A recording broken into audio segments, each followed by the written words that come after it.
Біз сау және жақсы көңіл күйде болғымыз келеді. Бәріміз тамақтан рахат алғымыз келеді. Бірақ көбінесе дәмді тағамдар мүлдем пайдалы болмайды. Дәмді және пайдалы тамақтануды қалай үйренуге болады, соны анықтайтын боламыз. Алдымен сау және зиянды тағамдар дегеніміз не? Сол туралы біліп алайық. Пайдалы тағамдар бұл витаминдер, минералдар, талшықтар, ақуыздар, майлар және көмірсулар бар табиғи тағамдар. Олардың құрамында қант пен тұз көп емес, дәм күшейткіштер, консерванттар, қоюлатқыштар, бояғыштар мен тұрақтандырғыштар жоқ. Пайдалы өнімдерге мыналар жатады: көкөністер, жемістер мен жидектер, сүт өнімдері, жаңғақтар мен бал, дәнді және бұршақ дақылдары, балық және майсыз ет. Жаңа піскен көкөністерді, шөптерді, жемістер мен жидектерді шексіз мөлшерде жеуге болады. Дегенмен, асқазан ішек жолдары мен асқазан аурулары барлар дәрігерлермен кеңесу қажет. Қантсыз және майы аз сүт өнімдерін таңдаған дұрыс. Олар аз калориялы болады. Бірақ мүлдем майсыз майларды сатып алу ұсынылмайды. Өйткені олардағы жануар майы өсімдік майымен ауыстырылады және әрқашан сапалы емес. Майлылығы 1,5-5% сүт өнімдеріне артықшылық берген дұрыс. Жаңғақтар мен балдың пайдалы екендігіне қарамастан, диетологтар калория мөлшері жоғары болғандықтан оларды аз мөлшерде қолдануға кеңес береді.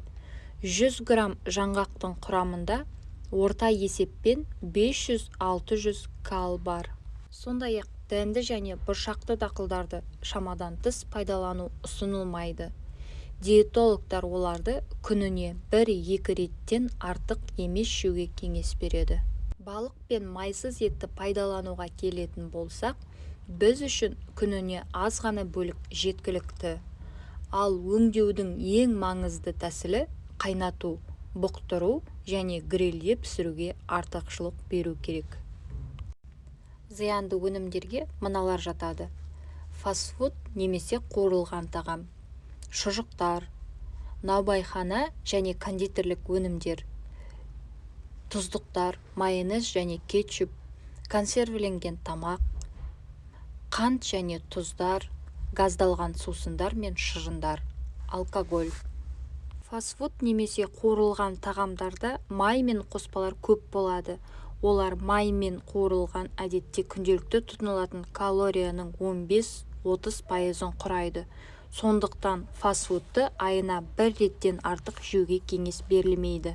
Шұжық өнімдерінің сапасы төмен. Супермаркеттерде төмен бағамен әдетте құрамында қоюландырғыштар, дәм күшейткіштер, май және бояғыштар қосылған төмен сұрыпты еті бар өнімдер сатылады. Нан және кондитерлік өнімдерде қант, бояғыштар және қоспалар көп болады. Ақ нан неғұрлым жұмсақ және ақ болса, соғұрлым зиянды. Жоғары сортты ақ бидай ұны бидайдағы барлық пайдалы заттардан тазартылады. Сәйкесінше мұндайда ұн ашытқы қант калориясы көп болады. Шоколадты батончиктерде әдетте қант пен консерванттар көп болады. Егер сіз шоколадты қаласаңыз, құрамында какао мөлшері 1%-дан асатын қара шоколадты жеңіз. Майонез, кетчуп және басқа тұздықтар құрамында дәмді күшейткіштер, консерванттар, майдың көп мөлшері және де дәм алмастырғыштар бар. Оларды тамаққа қосуға болады, бірақ қоспаған дұрысырақ. Консервілер әрқашан жаман емес. Кейде олар көп көмектеседі және тез пісіруге мүмкіндік береді.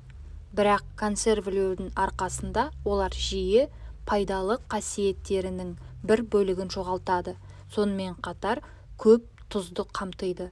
Сондықтан жаңа піскен немесе мұздатылған тағамдарға артықшылық берген дұрысырақ.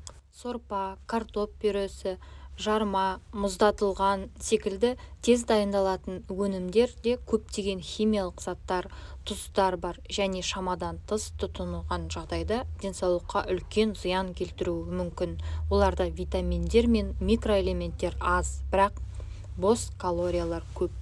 Тұзды шамадан тыс қабылдау организмдегі сұйықтықтың сақталуына ықпал етеді, қан қысымын төмендетеді. Өзіңізді шамадан тыс тұзды тағамға батырмауға тырысыңыз. Қантты газдалған сусындарда көптеген қант, химиялық қоспалар мен газдар бар. Алкоголь көп мөлшерде зиянды. Оның құрамында бос көмірсулар да көп, ағзаны уландырады және суды ұстайды. Диетологтар құрғақ қызыл немесе ақ шарапқа рұқсат береді. 100 мл-ден аспайды күніне. Бірақ диетада кез келген алкогольді сусындардан бас тартқан дұрыс. Диетадағы зиянды заттарды қалай ауыстыруға болады? Сол туралы айтатын боламыз. Егер сіздің диетаңызда күнделікті және көп мөлшерде зиянды тағамдар болса, олардан бірден бас тарту өте қиын болады. Стресс пен бұзылуларды болдырмау үшін көптеген диетологтар зиянды тағамдарды салауатты тағамдармен біртіндеп ауыстыруды ұсынады.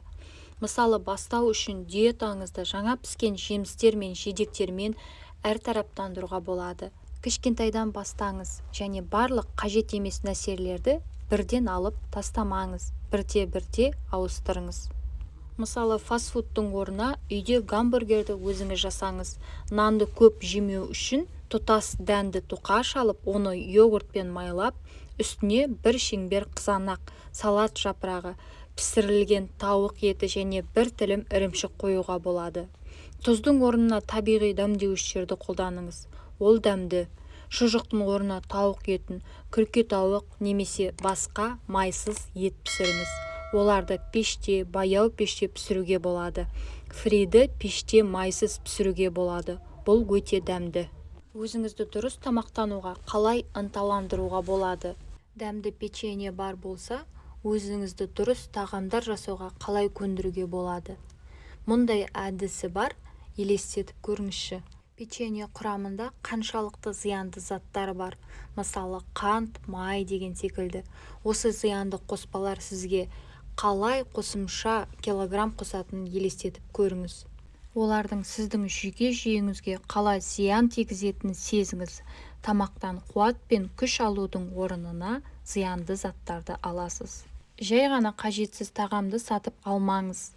Және апталық тамақтану жоспарын және азық-түлік тізімін жасаңыз. Тізімге сәйкес дүкенде аралаңыз. Сонда сізде зиянды өнімдер болмайды. Және сіз дұрыс тамақтануға ауысасыз. Егер аштық сізді үйден тыс жерде басып кетсе, дұрыс тағамдарға артықшылық беріңіз. Зат белгідегі композицияны оқып шығыңыз және оны жеуге тұрарлық па деп ойланыңыз. Денсаулықпен байланыстыратын суреттерді іліп қойыңыз. Дұрыс тамақтану туралы көбірек ақпаратты қараңыз және оқыңыз. Және біртіндеп дұрыс жолмен қалпына келтіріңіз. Дұрыс тамақтанудың артықшылығы неде? Егер біз денемізге қант пен қоспалар мен хош иістендірілмеген пайдалы заттарды берсек, онда ол бізге тез рахмет айтады.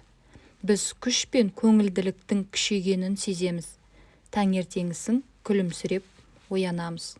Дұрыс тамақтану кезінде қант диабеті, жүрек қан тамырлары аурулары, гипертония және тағы басқа даму мүмкіндігі аз болады. Белсенділік, көңіл-күй көтеріледі. Сыртқы түрі жақсарады, тіпті артық салмақ та жоғалады. Жастық пен денсаулық ұзақ сақталады. Өзіңізбен келісіп, бүгіннен бастап тамақ туралы дұрыс ойлана бастаңыз.